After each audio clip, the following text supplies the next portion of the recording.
हाँ तो नमस्कार मेरे शेरों और शेरनियों, कैसे हो।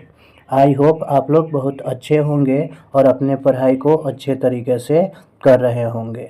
इस वीडियो लेक्चर में हम लोग जीव विज्ञान के पहले चैप्टर जैव प्रक्रम के क्वेश्चन बैंक को करने वाले हैं। क्वेश्चन बैंक हम क्यों करते हैं, तो क्वेश्चन बैंक से क्या होता है, परीक्षा में 30% प्रश्न पूछे जाते हैं।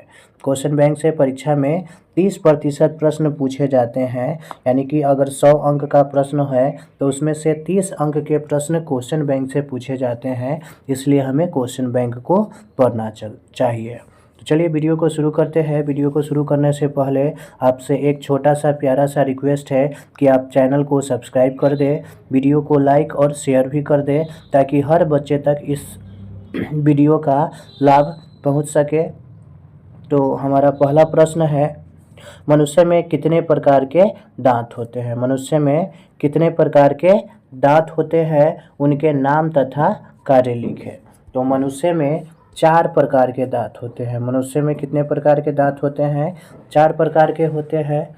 पहला है कतरनक। कतरनक यह क्या करता है, भोजन को काटने या कुतरने का काम करता है। दूसरा हमारा है भेदक, यह भोजन को चीरने और फाड़ने का काम करता है। अग्रचर्वणक, अग्रचर्वणक यह भोजन को चबाने का काम करता है। और चर्वणक का क्या काम है, यह भोजन को पीसने का काम करता है। चलते हैं अगले प्रश्न की ओर। प्रश्न नंबर 2 हमारा है, हमारे आमाशय में अम्ल की क्या भूमिका है। तो हमारे आमाशय में अम्ल की निम्नलिखित भूमिका है। हमारे आमाशय में अम्ल की निम्नलिखित भूमिकाएं हैं। पहला क्या है, यह भोजन को सड़ने से बचाता है। भोजन को क्या करता है, अम्ल सड़ने से बचाता है। उसके बाद दूसरा है, यह भोजन के साथ जो बैक्टीरिया आता है उसको क्या करता है, मारता है। तीसरा काम है, यह निष्क्रिय पेप्सिनोजेन को सक्रिय पेप्सिन नाम का एंजाइम में बदल देता है। सक्रिय पेप्सिन नामक एंजाइम में क्या कर देता है, बदल देता है। प्रश्न नंबर 3 है हमारा, दीर्घरोम क्या है, इसके कार्य को लिखे। तो दीर्घरोम क्या होता है, दीर्घरोम उंगली नुमा परवर्ध है जो इलियम के आंतरिक सतह पर पाया जाता है। आप इस वाला भाग को छोड़ भी सकते हैं, इतना भी लिखेंगे तो हमारा सही आंसर है। दीर्घरोम क्या होता है, तो दीर्घरोम उंगली नुमा परवर्ध है जो इलियम के आंतरिक सतह पर पाया जाता है। अब इसके कार्य देखेंगे। दीर्घरोम के प्रमुख कार्य क्या है, निम्नलिखित है। पहला कार्य है, यह क्या करता है, पचा हुआ भोजन दीर्घरोम में दीवार द्वारा अवशोषित होकर रुधिर कोशिकाओं के रुधिर में मिल जाता है। दीर्घरोम का पहला कार्य। दूसरा कार्य है, यह अवशोषित भोजन, यानी कि दीर्घरोम क्या करता है, अवशोषित भोजन रुधिर परिसंचरण तंत्र के माध्यम से शरीर के विभिन्न भागों में वितरित हो जाता है। आई होप कि आपको प्रश्न समझ में आ रहे होंगे। आप साथ में कॉपी कलम भी रखें और इसे शेयर जरूर करते चले और चैनल को लाइक सब्सक्राइब भी करें। प्रश्न नंबर 4 है हमारा, सजीव के मुख्य लक्षण क्या होते हैं। तो सजीव के मुख्य 4 लक्षण है, निम्नलिखित है। ऐसे अभी 4 दिया गया है, डायरेक्ट भी आप बना सकते हैं इसको। जैसे सजीव के मुख्य लक्षण को लिखे तो उसमें भी हम लिख सकते हैं इसको। तो सजीव का में क्या होता है, आणविक गति होता है, सजीव सांस लेता है, सजीव जनन करता है, सजीव में वृद्धि और विकास होता है। इसके अलावा सजीव में पोषण होता है, सजीव उत्सर्जन की क्रिया करती है और भी होते हैं। अगला प्रश्न है हमारा, पीत क्या है। तो पीत क्या है, पीत गाढ़ा हल्के रंग का क्षारीय द्रव्य है जिसका पीएच मान 8.9 होता है। यह यकृत कोशिकाओं से स्रावित होता है। 5 नंबर में ही हमारा दूसरा प्रश्न है, मनुष्य के पाचन तंत्र में इसका क्या महत्व है। यानी कि मनुष्य के पाचन तंत्र में पीत का क्या महत्व है, इसे हमें बताना है। तो मनुष्य के पाचन तंत्र में पीत का क्या महत्व है, तो मनुष्य के पाचन तंत्र में पीत का महत्व निम्नलिखित है। पहला है, यह अम्लीय कायम की अम्लीयता को क्या कर देता है, नष्ट करके उसे क्षारीय बना देता है। उसके बाद दूसरा है, पित्त के लवणों की सहायता से यह भोजन का वसा का विखंडी तथा पायसीकरण होता है, जिससे भोजन में वसा का पाचन होता है। अगला प्रश्न है हमारा, स्वपोषी तथा विषमपोषी में अंतर स्पष्ट करें। तो स्वपोषी और विषमपोषी में प्रमुख अंतर दिए गए हैं। स्वपोषी पोषण में जीव अपना भोजन स्वयं संश्लेषित करते हैं और विषमपोषी में क्या होता है, जीव अपना भोजन स्वयं संश्लेषित नहीं करते हैं, दूसरे पर निर्भर रहते हैं। सभी हरे पौधे तो हमारा यहाँ पे प्रिंटिंग में कुछ मिस्टेक हो गया है, ये रहा। तो स्वपोषी में पहला क्या अंतर है, तो पहला अंतर है कि स्वपोषी पोषण में जीव अपने भोजन का संश्लेषण स्वयं करते हैं, यानी कि जीव अपना भोजन खुद बनाते हैं। लेकिन विषमपोषी में क्या होता है, पोषण के लिए जीव दूसरे जीव पर निर्भर रहते हैं। विषमपोषी पोषण में पोषण के लिए जीव किस पर निर्भर रहते हैं, दूसरे में। तो एक अंतर हमारा ये हुआ।